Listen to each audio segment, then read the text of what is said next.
నమస్తే. నేను మీ కుప్ప పద్మిని. ఇన్నాళ్ళు మీ సపోర్ట్‌ని నాకందిస్తూ, మీ ప్రేమని నాకందిస్తున్న ప్రతి ఒక్కరికి కృతజ్ఞతలు. ఇప్పుడు చూడబోతున్న ఈ వీడియో కూడా ఖచ్చితంగా మీకు ఉపయోగపడుతుంది. లైక్, షేర్ అండ్ సబ్స్క్రైబ్ చేసి మీ ఇష్టాన్ని అలాగే మీ సపోర్ట్‌ని నాకందించండి. అలాగే ఈ వీడియో పట్ల మీ అభిప్రాయాన్ని కామెంట్ సెక్షన్‌లో కామెంట్ చేసి నాకు తెలియజేయండి.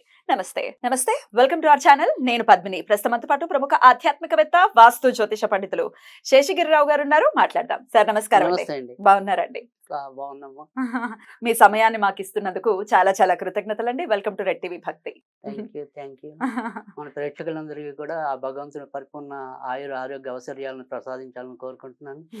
గోచారంతో సంబంధం లేకుండా అందరి జీవితాల్లో కూడా వెలుగులు కావాలని కోరుకుంటున్నాను. మనస్ఫూర్తిగా మేము కూడా అదే కోరుకుంటున్నాం. కాకపోతే గోచార రీత్యా ఉండేటటువంటి ఫలితాలు ఖచ్చితంగా ఉంటాయి. గ్రహచారం ఒక ఒక మేజర్ రోల్ ని ప్లే చేసినప్పటికీ గోచారం కూడా ఆ రోల్ ని ప్లే చేస్తుంది. కాబట్టి నేను మిమ్మల్ని ఇప్పుడు గోచార రీత్యా ద్వాదశ రాశులకి కూడా, అంటే ఇప్పుడున్న గోచార రీత్యా ద్వాదశ రాశులకి ఎట్లాంటి ఫలితాలు రాబోతున్నాయి అనేది అడగదలుచుకున్నానండి. ఒక పక్క శుక్ర కుజ శనులు కలిసి ఉన్నారు కుంభరాశిలో. అలాగే బుధుడు, రాహు అలాగే రవి కలిసి ఉన్నారు మీనరాశిలో. మేజర్ గ్రహాలు అంటే 6 గ్రహాలు ఇంచుమించు ఒకే దగ్గరలో ఉన్నటువంటి పరిస్థితి.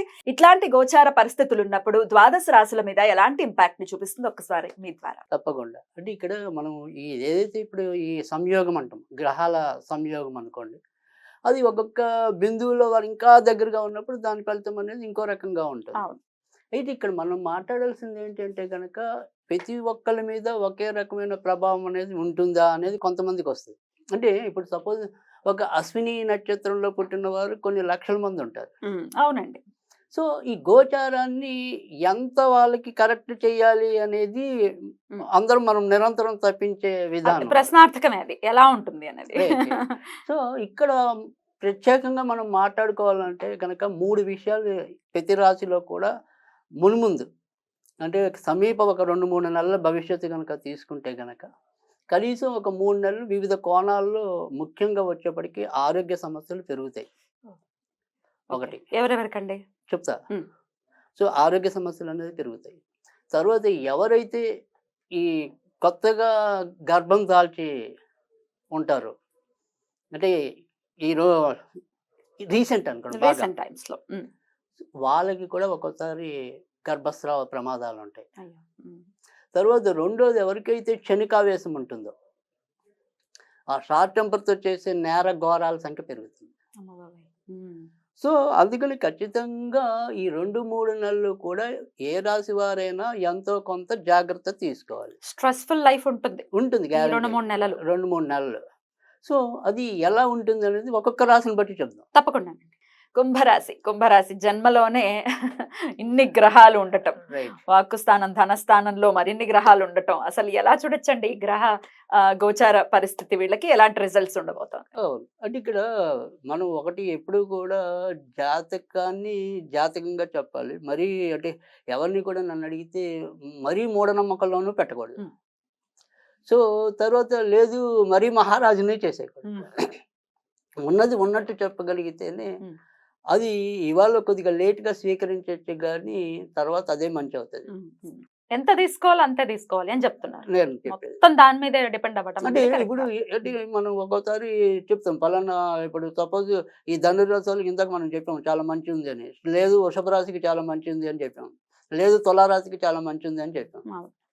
కానీ ఈ మంచి అనేది రాత్రి నన్ను కోటీసులు చేయదు కదా, కష్టపడాలి. సో తులారాశి వాళ్ళను, మకర రాశి వాళ్ళు, ధనురాశి వాళ్ళు ఇలా ఏదో సమ్ రాశుల వాళ్ళు కోటీశ్వర్లు అయిపోతారు అంటే కనుక ఇప్పుడు నాది గవర్నమెంట్ జాబ్, నేను ఎంత కష్టపడుకున్నా నెలకి 50,000 వస్తుంది తప్ప అంతకు మించి రాదు. నేను కోటీశ్వరుని ఎలా అవుతాను? సో ఆ తార్కికత అనేది కూడా అవసరం. సో కొన్ని పదాలు మనకి తాత్కాలికంగా ఆనందం లభిస్తాయి, కానీ ఇవన్నీ ఏంటంటే షుగర్ కోటెడ్ పిల్స్. సో తీస్తే లోపల చేదు ఉంటుంది. సో అలా తాత్కాలికంగా కొంత ఆనందపడేలాగా ప్రజల్ని మనం సంతోషంగా ఉంచాలని భావించడం కోసం కూడా కొన్నిసార్లు కొన్ని ప్రయోగాలు చేస్తాం మనం.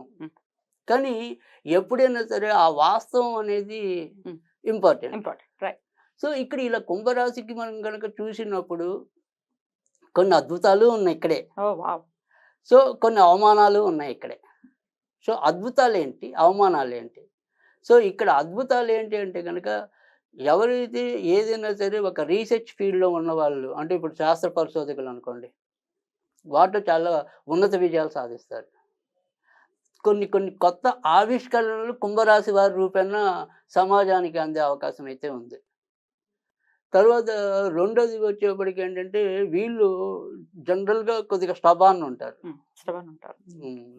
వాళ్ళుగానే రియలైజ్ అవ్వాలి తప్ప మనం తొందరగా కన్విన్స్ చేయలేం. కాకపోతే ఇక్కడ ఈ వృశ్చిక రాశిలో ఒక్కోసారి కొంత మూర్ఖత్వం ఉంటుంది, మొండితనం ఉన్న.